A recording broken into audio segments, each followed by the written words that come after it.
안녕하세요. 김경애TV의 김경애입니다. 현진건의 단편소설 희생화 낭독해 보겠습니다. 어머님은 우리 남매를 다리고 사직골 막바지에서 쓸쓸한 가정을 이루어 있었다. 우리 아버지는 내가 3살 먹던 가을에 돌아가셨다 한다. 어머님께서 시시로 눈물을 머금고 아버지께서 목사로 계시던 것이며 그 열렬한 웅변이 제 많은 사람을 감동시켜 하나님을 믿게 하던 것이며 자기 몸은 조금도 돌보지 아니하고 교회 일에 진심 간력하던 이야기를 하신다. 나보담 4년 맞이 누님은 이 말을 들을 적마다 그 맑고 고운 눈에 눈물이 어리었다. 철 모르는 나는 그 이야기보담 어머님과 누님이 우는 것이 슬퍼서 눈물을 흘리었다. 집안은 넉넉지는 아니하나마 많지 않은 식구라 아버지 생전에 장만하여 주신 몇 섬지기나 추수하는 것으로 기한은 면할 수 있었다. 아버지의 가마인지는 모르나 어머님은 우리 남매를 학교에 다니게 하였다. 벌써 10여 년 전 일이라 누님 공부시키는 데 대하여 별별 비평이 다 많았다. 그러나 어머님은 무슨 까닭에 여자 교육이 필요한 것인 줄은 모르셨겠지만은 아마 여자도 교육시키는 것이 좋은 줄로 아신 것 같다. 누님은 18세의 꽃같은 처녀로 어떤 학교 여자부 4년급에 우등 성적으로 진급되고 나도 그 학교 2년급에 진급되던 봄의 일이다. 나의 손을 붉게 하고 내 얼굴을 푸르게 하던 추위는 없어진 지 오래이다. 햇볕은 따뜻하고 바람끝은 부드럽다. 잔디밭에는 새싹이 돋아나고 개나리와 진달래는 벌써 사냐를 붉게 누르게 수놓았다. 어느덧 버드나무 얽힌 곳에 꾀꼬리는 벗을 찾고 아지랑이 희미한 하늘에 종달새는 높이 떴다. 우리 집들 앞에 심어둔 두어나무 월계화도 춘군의 고운 빛을 나도 받았노라 하는 듯이 난만이 피었었다. 하룻날 떠오르는 선명한 햇빛이 어렴풋이 조는 듯한 아침 안개에 우양한 금색을 흩을 적에 누님은 가늘게 숨쉬는 춘풍에 머리카락을 날리며 어리인 듯이 월계화를 바라보고 섰다. 쏘아오는 햇발이 그의 눈을 비추니 고개를 갸웃하며 한 손을 이마 위에 얹고 눈을 스르르 감더니 아직도 어슴푸레하게 조는 월계화 그늘에 몸을 숨기매 이슬 젖은 꽃송이가 누님의 뺨을 스친다. 손으로 가벼이 화판을 만지며 고개를 숙여 꽃을 들여다본다. 나도 한참 누님과 월계화를 바라보다가 학교에 갈 시간이나 아니 되었나 하고 방에 걸린 시계를 보니 아니나 다를까 벌써 시간이 다 되어 간다. 급히 건넌방에 들어가 책보를 싸가지고 나오며 누님 어서 학교에 가요. 벌써 시간이 다 되었어요. 응? 벌써? 하고 누님은 내 말에 놀라 돌아서더니 허둥허둥 건넌방에 들어가 책보를 싸더니 또 망연히 앉아있다. 어서 가요. 나는 조급히 부르짖었다. 누님은 또 한 번 놀라 몸을 일으켰다. 요사이 누님의 하는 일이 매우 이상하였다. 그 열심히 하던 공부도 책을 보다가 말고 망연히 자실하여 먼 산만 멀거니 바라보고 있을 적이 많았다. 누님이 잠은 어머님을 메시고 큰 방에서 자되 공부는 나를 다리고 건넌방에서 하였으므로 누님이 정신 잃고 앉은 것을 여러 번 보았다. 그날 밤 새로 한시나 되어 잠을 깨니 갑자기 뒤가 보고 싶었다. 나는 급히 일어나 뒷간에 갔었다. 뒤를 보고 나오니 이미 어지러진 어스름 반달이 중천에 걸려 있다. 나는 달을 치어다보며 한 걸음 두 걸음 마당 가운데로 나왔다.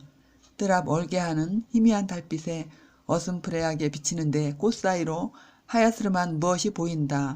자세히 보니 누님이 꽃에다 머리를 파묻고 서 있다. 그의 흰 옥양목 겹저고리가 내 눈에 띄미라. 왜 누님이 저기 저러고 서 있나? 온 세상이 따뜻한 봄이 탄식에 쌓여 고요히 잠든 이 밤중에 무슨 까닭으로 나와 섰나? 나는 어린 가슴을 두근거리며 누님 거기서 무엇해요? 내 소리에 깜짝 놀랐는지 몸을 움찔하더니 아무 대답이 없다. 가만가만히 가까이 가서 어깨를 가볍게 흔들었다. 숨을 급히 쉬는지 등이 들먹들먹한다. 나오는 울음을 물어 멈추는지 가늘고 떨리는 오열성이 들린다. 나는 바싹 대들어 누님의 얼굴을 보았다. 분결 같은 두 손 사이로 보이는 얼굴은 발그레 하였다. 나는 웬일인가 하고 얼굴 가린 두 손을 힘써 떼었다. 두 손은 젖어 있었다. 누님의 두 눈으로 눈물이 흘러내린다. 구슬 같은 눈물이 점점 이 월계화에 떨어진다. 월계화는 그 눈물을 머금어 엷은 명주로 가린 듯한 달빛에 어렴풋이 우는 것 같다. 누님의 머리는 불덩이같이 더웠다. 왜 안 자고 나왔니? 하며 내 손을 밀치는 그 손은 떠는 듯하였다. 나는 목맨 소리로 누님 왜 우셔요? 네? 하고 내 눈에도 눈물이 핑 돌았다.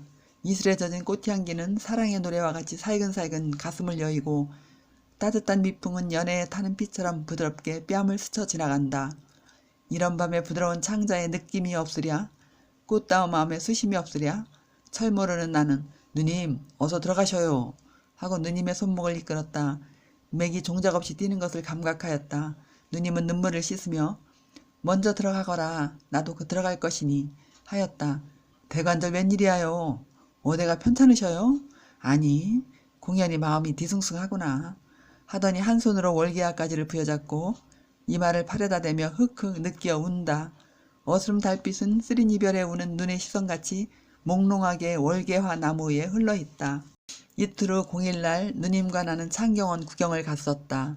창경원 사쿠라꽃이 한창이란 기사가 수일 전부터 신문에 게재되고 일기도 화창하므로 구경꾼이 구름같이 몰려들어 넓으나 넓은 어원이 희도록 덮여있다. 과연 사쿠라는 필대로 피어 동물원에서 식물원 가는 길 양편에는 만단 흥금을 펼친 듯하다. 국주야, 우리 동물원은 그만두고 저 잔디밭에 앉아 꽃구경이나 실컷 하자. 누님은 찬성을 구하는 듯이 나를 들여다보며 웃는다.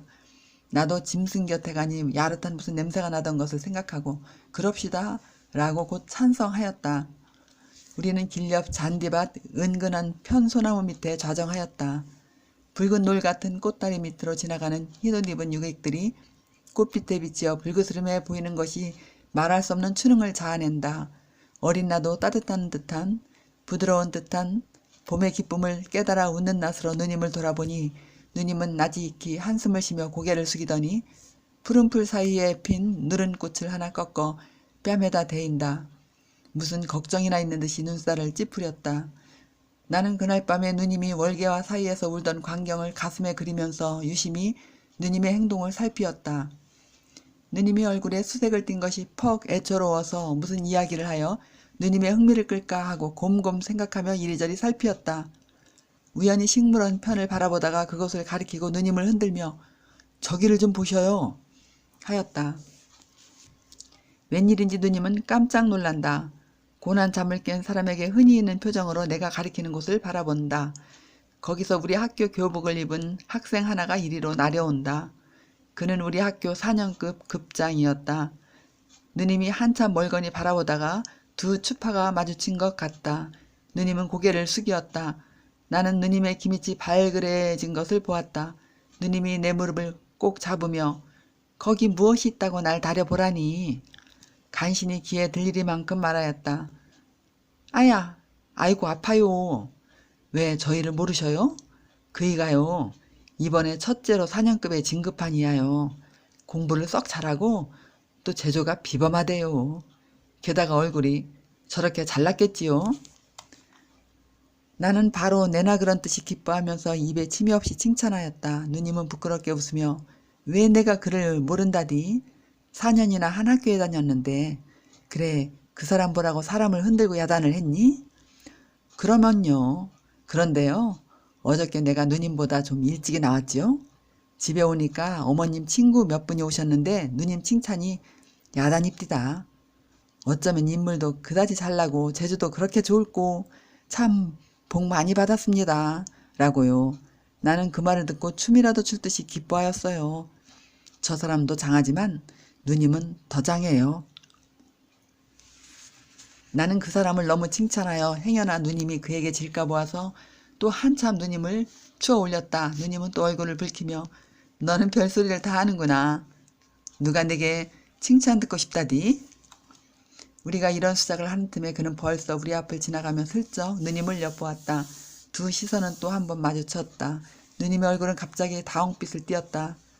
그가 중인 총중에 섞여 점점 멀어가는 양을 누님이 물끄러미 바라본다. 그는 나가버렸다. 누님의 눈이 이리로 도는 바람에 그 사람의 뒷골을 보는 누님을 도적해보던 내 눈이 잡히었다. 너는 남의 얼굴을 왜 빤히 들여다보니? 하고 누님의 얼굴은 또다시 붉어졌다. 보기는 누가 보아요? 하고 나는 빙그레 웃었다. 그 이튿날 아침에 누님은 좀처럼 바르지 않던 분을 약간 바르며 더럽지도 않은 옷을 벗고 새 옷을 갈아입었다. 내가 오늘은 웬일이냐? 하고 어머님이 의아하신다. 누님이 머뭇머뭇하더니 어린애 모양으로 어머니 가슴에 안기며 제가 오늘은 퍽 잘나 보이지요? 하고 웃는다. 그 웃음과 함께 누님의 얼굴에 홍조가 퍼진다. 과연 오늘은 누님이 더 어여삐 보였다. 두 손으로 기운 없이 뒤로 큰 방문을 짚고 비스듬히 문에다 몸을 반만 실려 웃는 양이 말할 수 없이 어여뻤다. 어린 우유에 분홍물을 들인 듯한 두 뺨은 부풀어 오른 듯하고 장미꽃빛 같은 입술이 방실 벌어지며 보일 듯 말 듯이 흰 이빨이 번쩍거린다. 춘산을 그린 듯한 눈썹은 살짝 위로 치어오른 듯하며 그 밑에서 추수같이 맑은 눈이 웃음에 가는 물결을 친다. 어머님이 누님을 보고 웃으시며 언제는 못났디?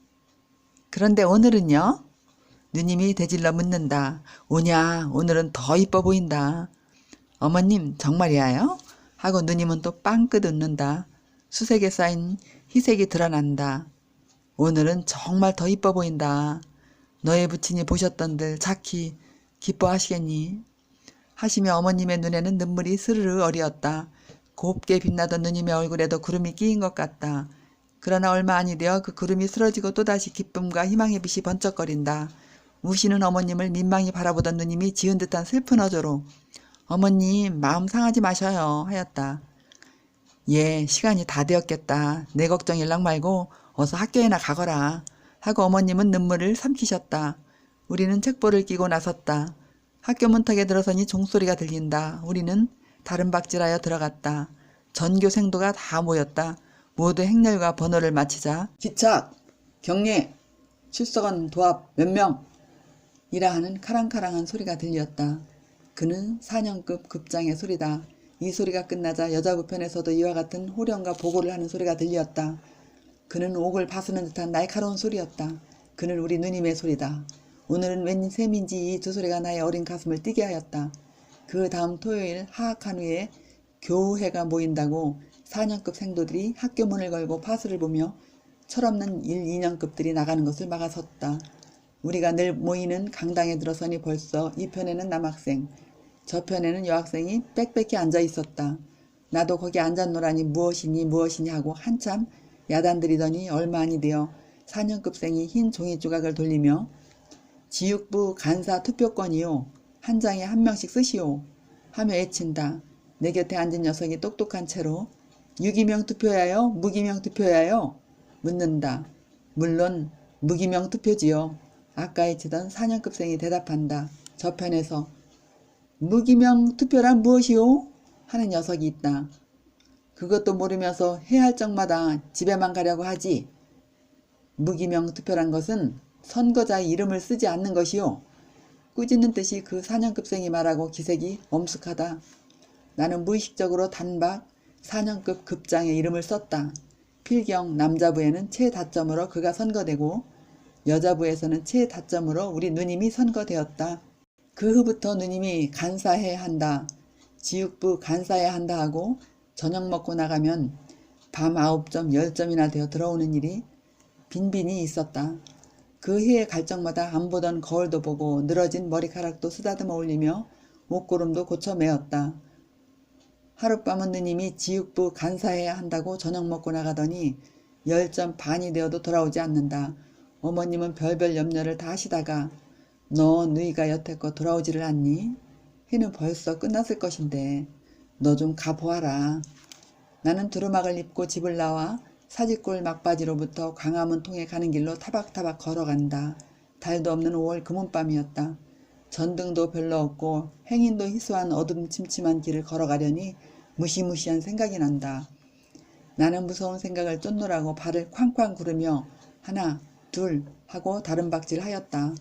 한참 뛰어가니 숨이 헐떡거리고 진땀이 흐른다. 모자를 벗어 부채질하면서 천천히 걸어간다. 내 앞 멀지 않은 곳에 이리로 향하여 젊은 남녀가 짝을 지어 올라온다. 그는 남학생과 여학생이었다. 그와 누님이었다. 나는 가슴이 설렁하며 일종 호기심이 일어났다. 살짝 남의 집 단모퉁이에 은신하였다. 둘은 내가 거기 숨어있는 줄은 모르고 영어로 무엇라고 소곤소곤거리며 지나간다. 그 중에 이 말이 제일 똑똑히 들렸다. 그때는 몰랐지만 지금 생각하니 아마 이 말인 것 같다. Love is blind 라니까 누님은 소리를 지겨 웃으며 But our love has eyes 하였다. 그들이 지나가자 나도 가만가만 뒤를 따랐다. 어두운 속이라 누님이 흰 적삼이 퍽 눈에 뜨인다. 전등 켠 네 집 대문 앞을 지날 때에 나는 그의 바른 손이 누님의 왼손을 꼭 쥔 것을 보았다. 나는 웬일인지 싱긋이 웃었다. 그들이 행여나 나를 돌아볼까 보아서 발자취를 죽이고 남의 담에 몸을 부비대며 꽤 멀리 떨어져 갔었다. 우리 집 가까이 와서 둘이 걸음을 멈추더니 서로 악수를 하고 또 악수를 하는 것 같았다. 연연히 서로 떠나기를 싫어하는 것 같다. 한참이나 그리하다가 그가 손을 놓고 또 무엇라고 한참 수군거리더니 그가 돌아서 온다. 누님은 우리 집 문 앞에 서서 한참 그의 가는 양을 바라보고 서 있다. 그는 또 내 곁으로 지나간다. 그의 걸음걸이는 허둥허둥하였다. 그가 지나간 후 나는 다른 박질하여 집에 돌아왔다. 대문턱에 들어서니 어머님과 누님의 문답하는 소리가 들린다. 왜 그처럼 늦었니? 나는 별별 근심을 다 했다. 오늘은 상의할 일이 좀 많아서. 누님이 머뭇머뭇한다. 그 애는 어디로 갔니? 같이 오지를 않았니? 오는 길에 못 봤어? 어머님이 묻는다. 그 애가 어디로 갔을꼬? 길에서 만났을 것인데. 누님이 걱정한다. 나는 안방문을 열고 시침을 뚝 따고 누님 인제 왔어요? 하고 빙그레 웃는다. 어머님은 놀라며 너 뺨에 옷에 맨 흑투성이니 웬일이냐 하신다.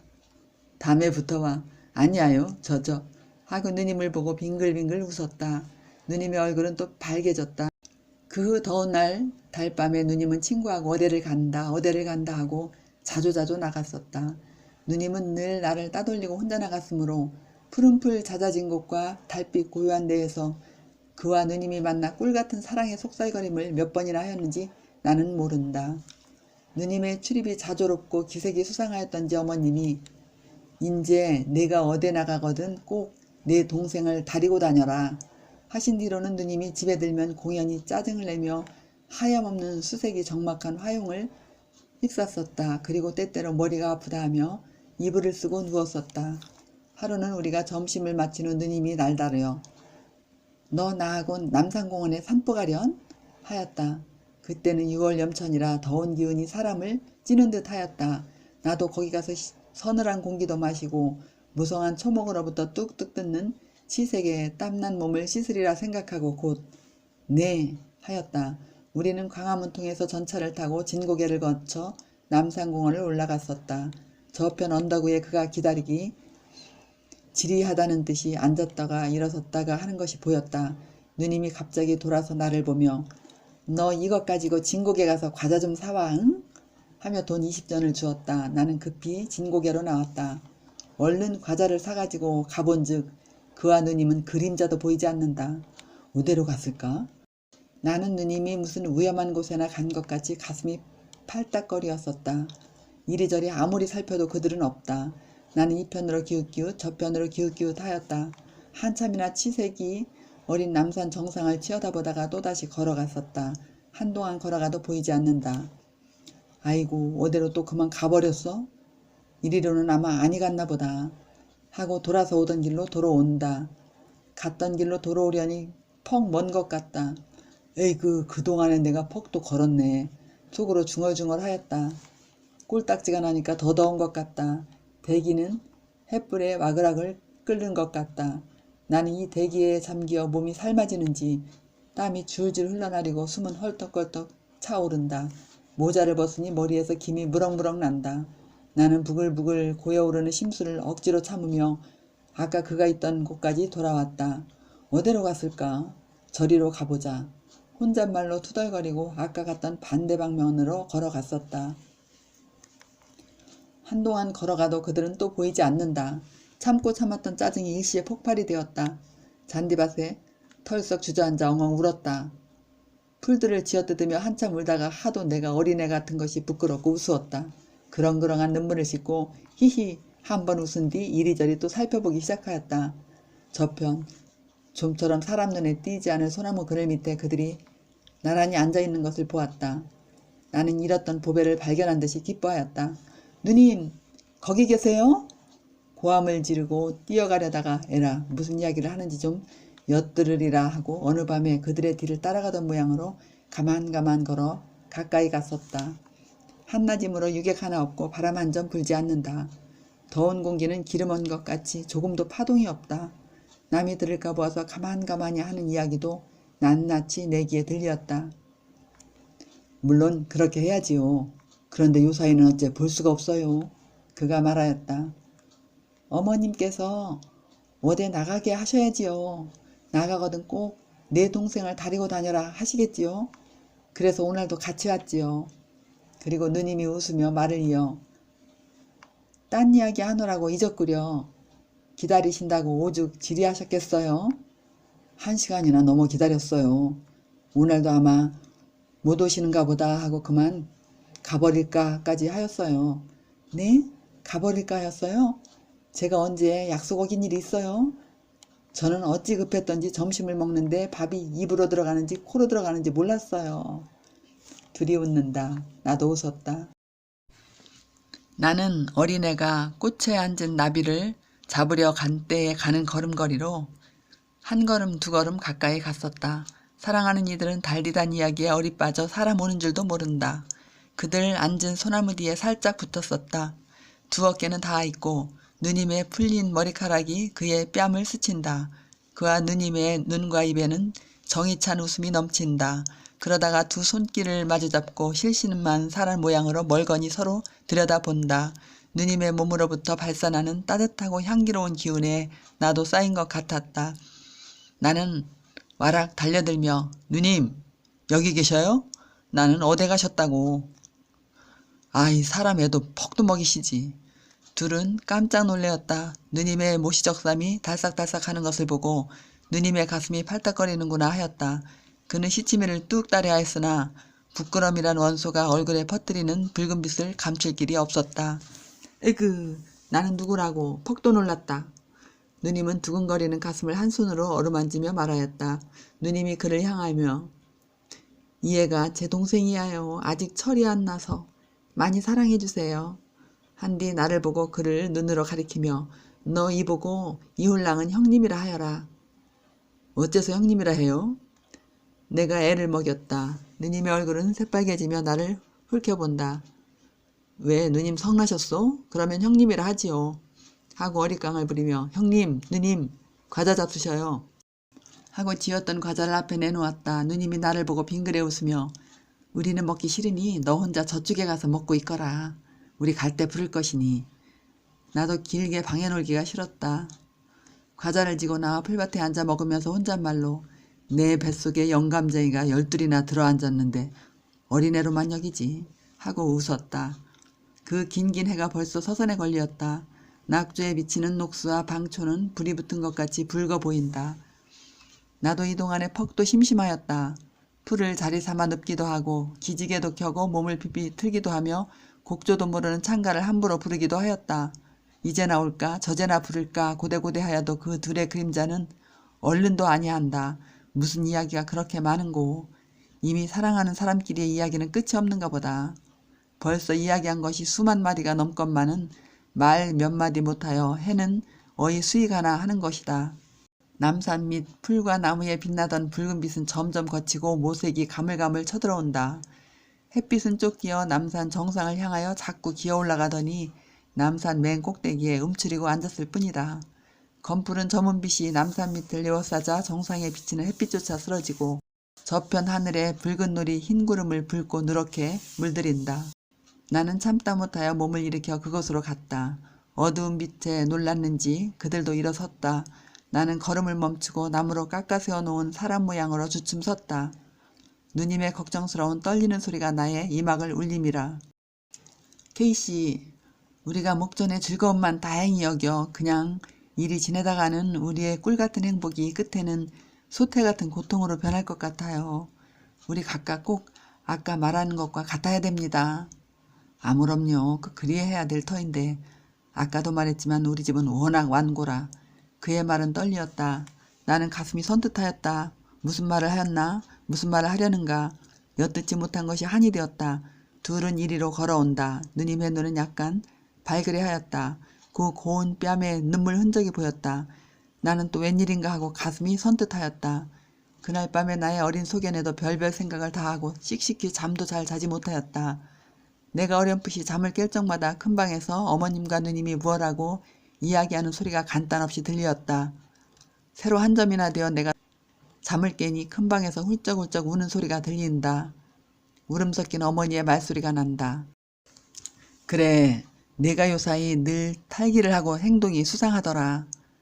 나는 허락한다 하더라도 만일 그 집에서 안 된다면 내 신세가 어떻게 되니? 내가 다만 하나 있는 어미 몰래 그 사람과 약혼한 것이 괘씸하다. 아비 없이 너를 금옥같이 길러내어 이런 일이 날 줄이야. 남편 없다고 너까지 나를 없이 여기는 게지. 누님은 흑흑 느끼며 어머님 잘못하였습니다. 무엇라고 말씀을 여쭈어야 좋을지. 친하기도 전에 말씀 여쭙기도 부끄러운 일이고 친한 뒤에는 몇 번이나 말씀 여쭈려 하였지만 입이 잘 떨어지지를 않았어요. 들어주셔요. 암만 어머님이라도 그때는 부끄러웠어요. 이젠 서로 약혼까지 해놓으니 몸과 마음이 달아 부끄럼도 돌아볼 수 없게 되었어요. 그래서 뻔뻔스럽게 여쭌 것이야요. 어머님 말씀같이 그가 저를 잊을 리는 없어요. 버릴 리는 없어요. 그다지 다정한 그가 그럴 리가 없다고요. 어제 공원에서 단단히 맹세하였습니다. 각각 부모님께 여쭈어 들으시면 이후에 더 좋은 일이 없거니와 만일 그렇지 않거든 멀리 달아나겠다고요. 배가 고프고 옷이 차더라도 부모도 못 보고 형제도 못 보더라도 둘이 같이만 있으면 행복이라고요. 온갖 곤란과 갖은 고통을 달게 겪겠다고요. 정말 그래요. 저도 그 없으면 미칠 것 같아요. 어머님이 허락을 아니하신다 할 것 같으면 저는 이 세상에 살아있을 것 같잖아요. 밀어오는 물을 막았던 방축을 무너버릴 때에 물밀듯이 누님이 말하였다. 흔히 순결한 처녀가 사랑의 불을 가슴속에 깊이 숨겨두고 행여나 남이 알까 보아서 전전긍긍하며 홀로 간장을 태우다가도 한번 자기 친한 이에게 발설하기 시작하면 맹렬히 소화를 베푸는 것이리라. 나는 가슴을 울렁거리며 안방에 건너왔다. 누님은 어머님 무릎에 머리를 파묻고 울며 어머님은 누님의 등에다 이마를 대고 운다. 나도 한참 소연히 섰다가 어머님 곁에 앉았다. 어머님을 흔들며 목맨 소리로 어머님 우지 마셔요. 이 말을 마치자 가슴이 찌르르해지며 흐르는 눈물을 금할 길이 없었다. 어머님은 눈물을 삼키고 누님을 흔들며 예 그만 그쳐라. 누님은 더 설게 운다. 예 남 부끄럽다. 그만 두어라. 오냐 내 원대로 하마. 그도 한번 다리고 오너라. 어머님은 그만 동곳을 빼었다. 여자가 수약이나 위모즉강이란 말은 어찌 생각하고 한 소리인고. 이틀은 누님이 그를 다리고 왔다. 그의 곱상스러운 얼굴과 얌전한 거동이 당장 어머님의 사랑을 이끌었다. 참 내 딸이 짝이라 하였다. 애녀의 평생이 유탁하다 하였다. 단꿈이 꾸이리라 하였다. 기쁜 날이 오리라 하였다. 더구나 맑은 눈과 까만 눈썹이 내 딸과 흡사하다 하였다. 누님과 그가 영어로 말하는 양을 보고 뜻도 모르면서 웃으셨다. 자미스러운 딸의 장래 가정을 꿈꾸고 사랑스러운 애손자를 꿈꾸었다. 그 후부터는 남의 이목을 피해가며 몇 번이나 서로 맞추어서 길게 기다려가지고 짜르게 만나던 애인들은 자조로이 우리 집에서 만나 웃고 즐기게 되었다. 어떤 날 저녁에 그가 우리 집에 왔다. 그때 마침 어머님은 어디에 가시고 누님과 단둘이 있었다. 나는 와락 내다르며 형님 오셔요 라고 반갑게 인사하였다. 어떤 날 저녁에 그가 우리 집에 왔다. 그때 마침 어머님은 어디 가시고 나와 누님과 단둘이 있었다. 나는 와락 내다르며 형님 오셔요? 라고 반갑게 인사하였다. 누님도 반가이 맞으며 요사이는 왜 오시지 않으셔요? 아니 내가 언제 왔는데 하고 그는 지어서 웃는다. 누님은 눈을 스르르 감으며 무엇을 생각는 듯 하더니 오날이 7월 초의 열흘이고 초7일이 공일이라 공일날 오시고 오날 처음이지요. 그래요. 한 사흘밖에 더 되었어요. 사흘? 저는 한 3년이나 된 듯 하였어요. 사흘 만에 한 번씩 만나? 멀어요. 펑 멀고 말고요. 사흘이 그다지 가까운 것 같습니까? 하고 누님은 무엇을 찾는 듯이 그를 바라본다. 사흘 만에 한 번씩 와도 장하지요. 하고 그는 또 웃는다. 장해요? 사흘 동안에 제가 몇 번이나 문 밖을 내다보는지 아셔요? 저는 온갖 걱정을 다 했지요. 몸이나 편찮으신가? 꾸중이나 매셨는가? 하고 목소리는 전성을 띄어가며 눈에는 눈물이 개이어진다. 저는 우리 일에 대하여 무슨 큰 걱정이나 생겼나 하고 얼마나 애간장을 태웠는지요.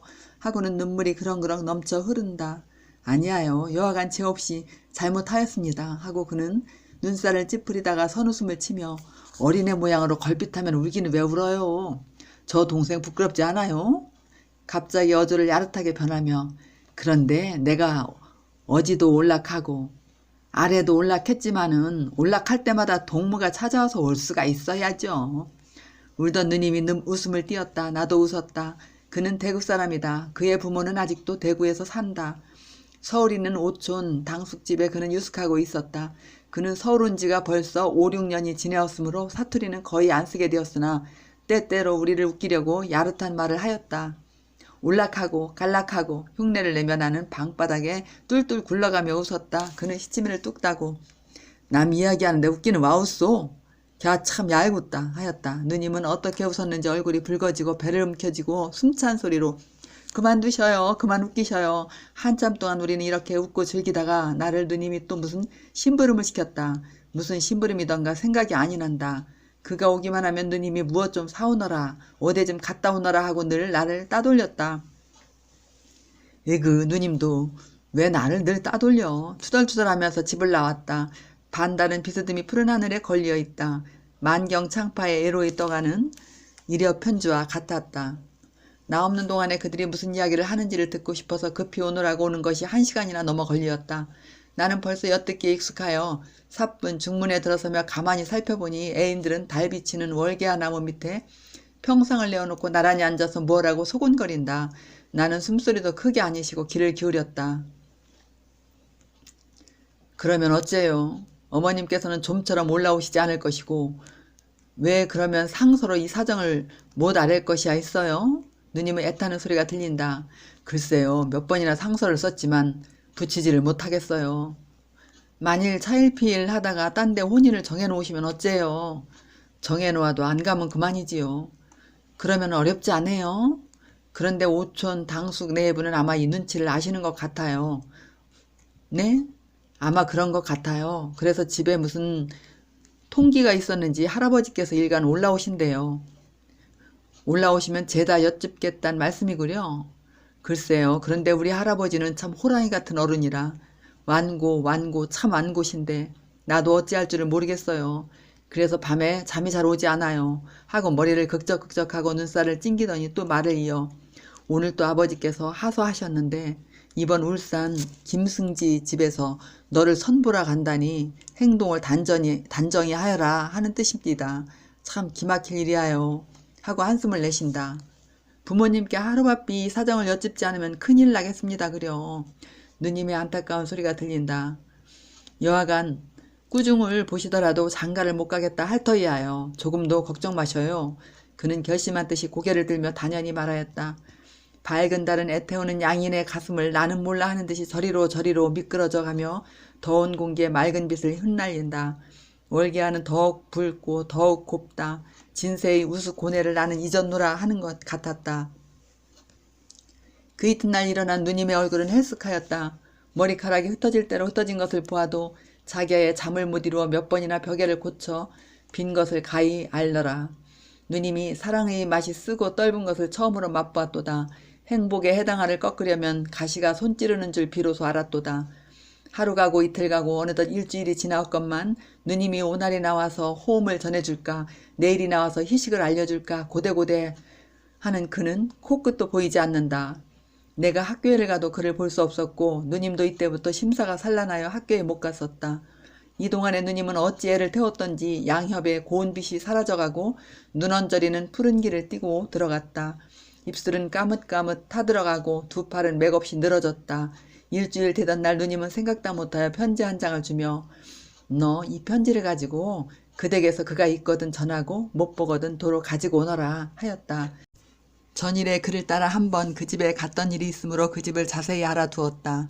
그 집 대문에 들어서니 행랑 사람도 없고 그가 있던 사랑문도 닫혀 있다. 안에서 기운찬 노인의 성난 말소리가 나의 귀를 울린다. 이놈! 아직 학생이니 장가를 못 가겠다. 핑계야 좋지? 이놈 괘씸한 놈. 들으니 내가 어떤 여학생을 얻어가지고 미쳐 날뛴다는구나. 아니야요란 다 무엇이냐? 부모가 드리는 장가는 학생이라 못 가겠고 학생 신분으로 계집은 해도 관계 차느냐? 이놈 고약한 놈. 내 원대로 그 학교나 마치고 장가 드릴 것이로되 벌써 어린 놈이 못 견뎌서 여학생을 얻느니 무엇을 얻느니 하니 그냥 두다가 내 신세를 망치고 가문을 더럽힐 터이야. 그래서 하루바삐 정혼하고 혼수까지 보내었는데 지금 와서 가느니 마느니 하면 어찌하잔 말이야. 암만 어린 놈의 소견이기로 그 집은 울산 일판의 유명한 집안이라 재산도 있고 양반도 좋고 다 된 혼인을 이편에서 태어나면 그 신부는 생과부로 늙으란 말이냐? 일부 함원에 5월 비상이란 말도 못 들었어? 죽어도 못 가겠다? 허허, 이놈 박살할 놈. 조부모도 끊고 부모도 끊고 일가 친척도 끊으려거든 내 마음대로 좀 해보아라. 나는 이 말을 들으며 소름이 쭉 끼치었다. 한편으로는 분하기 짝이 없었다. 깨끗한 누님이 이다지 모욕을 당한 것이 절절히 분하였다. 곧 들어가 분풀이라도 할 듯이 작은 눈을 흡뜨고 고사리 같은 손을 불끈 쥐었다. 허허 이놈 괘씸한 놈. 에이 화나. 거기 내 두루막 내 하는 그 노인의 우렁찬 소리가 또 들린다. 나는 간담이 서늘하였다. 그 노인이 신을 찍찍 끌고 이리로 나오는 것 같다. 나는 무서운 찡이 나서 급히 다른 박질하여 그 집을 나왔다. 그날 밤 어머님 잠드신 후 누님이 살짝 내게로 건너와서 예, 너 본대로 좀 이야기하여 다고, 응? 이 말을 하는 누님의 얼굴은 고뇌와 수개의 빛이 보인다. 어린 동생에게 애인의 말을 물어도 부끄러워하였다. 나는 입을 다물고 묵묵히 앉았었다. 차마 그 이야기를 할 수가 없었다. 왜 또 힘술이 났니? 어서 이야기를 좀 하려무나. 편지를 도로 가지고 온 것을 보니 형님을 못 만났니? 만나도 못 전했니? 혹은 무슨 일이 났더냐? 남에서 그만 태우고 어서 좀 이야기해야 다고. 가련한 내 누이의 청이 아니냐. 이 말소리는 애완처량하였다. 나의 어린 가슴이 찌르는 듯하며 눈물이 넘쳐 나온다. 이다지 정다이고는 누님의 가슴에 그리던 꿀같은 장래가 물거품에 돌아가고 만 것이 슬펐음이라. 그리고 순결한 우리 누님이 그 노인에게 어떻다든가 계집을 했다든가 하는 더러운 소리를 들은 것이 이가 떨리었다. 나는 비분한 어조로 그 집에서 들은 것을 이야기하였다. 정신없이 듣고 있던 누님은 내 말이 끝나자 기운없이 쓰러지며 그 이야기를 들을 적부터 개었던 눈물이 불덩이 같은 뺨을 쉴 새 없이 줄줄 흘러내린다. 누님, 누님 하고 나도 누님의 가슴에 안기며 울었다.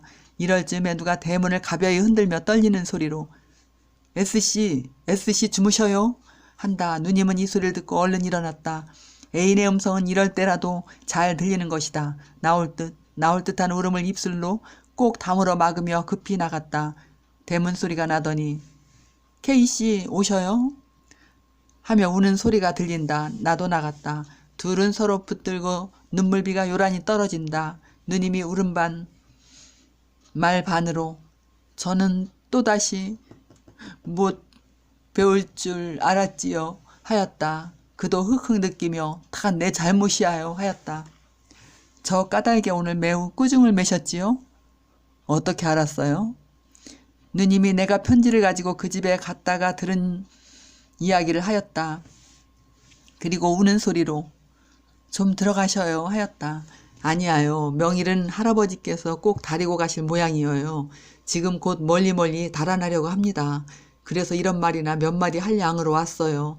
누님은 자기의 길을 의심하는 듯이 네? 멀리 가셔요? 부모도 버리시고 형제도 버리시고 멀리 가셔요? 제 신세는 벌써 불쌍하게 되었습니다. 불쌍한 저 때문에 전정이 구말리 같은 당신을 또 불행하게 만들 것이야 무엇 있습니까? 전랑 영영이 잊으시고 부모님 말씀으로 장가 드셔요. 장가 드시는 이 하고나 100년이 다 진토록 정다운 짝이 되어주셔요. 아들 낳고 딸 낳고 저의 모든 것을 바쳐도 당신이 행복되신다면 그만이 아니하요. 곧 당신의 기쁨이 제 기쁨이 아니하요. 당신의 행복이 제 행복이 아니하요. 한숨 쉬고 눈물 흘리면서도 당신의 행복의 그늘에서 웃어볼까 합니다. 열정찬 눈으로 하염없이 흘러내리는 눈물에 적막한 화용이 아롱진다. 아, S씨를 내 손으로 불행하게 만들고 나 혼자 행복을? 사랑을 떠나 행복이 있을까요? 나에게 행복을 줄 S씨가 눈물바다에 허우적거릴 때 나 혼자 행복의 정상에서 나려다보며 웃을 수가 있을까요? 없어요. S씨 없고는 나 혼자 행복을 누릴 수가 없어요. 제 불행은 제 손으로 만든 것입니다. 그러나 우리가 오늘날 이렇게 된 것이 당신의 잘못도 아니고 저의 잘못도 아니에요. 그 묻고 썩은 관습이 우리를 이렇게 만든 것입니다. 그러하지만 저 때문에 당신의 마음을 수란하게 만든 것 같아서 어떻게 가엾고 애달픈지 몰라요. 그런데 이후에 더 당신을 영영이 불행하게 하겠어요? 당신이 행복되신다면 저는 오늘 죽어도 아깝잖아요. 안 될 말씀입니다. 그런 말씀을 들을수록 기가 막혀요. 해야 늘 그 말이니까 길게 말할 것 없이 나는 가겠어요. S씨, 부디 안녕히. 그는 흐르는 눈물을 씻으며 결심한 듯이 돌아서 가려 한다. K씨, 안타까운 떠는 소리로 부르더니 복받쳐 오르는 울음이 말을 막는다. 그는 또 한 번 돌아다보고 S씨, 부디 안녕히.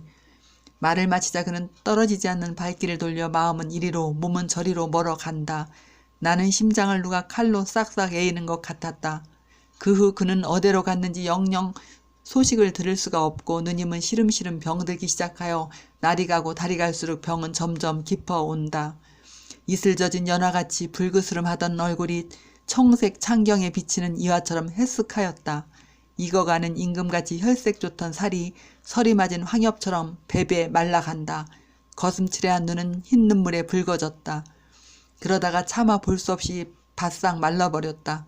마치 백골을 엷은 백지로 덮어두고 물을 흠시 품어놓은 것 같이 되고 말았다. 마침내 한강 얼음 얼고 남산에 눈 쌓일째 누님은 그에게 한숨을 주고 눈물을 주던 이 세상을 떠나버렸다. 아 사랑, 아 사랑의 불아. 네가 부드럽고 따뜻한 듯함으로 철없는 청춘들은 그의 연하고 부드러운 심장에 너를 보배만 여겨 강진난다. 잔인한 너는 그만 그 심장에다 불을 붙인다.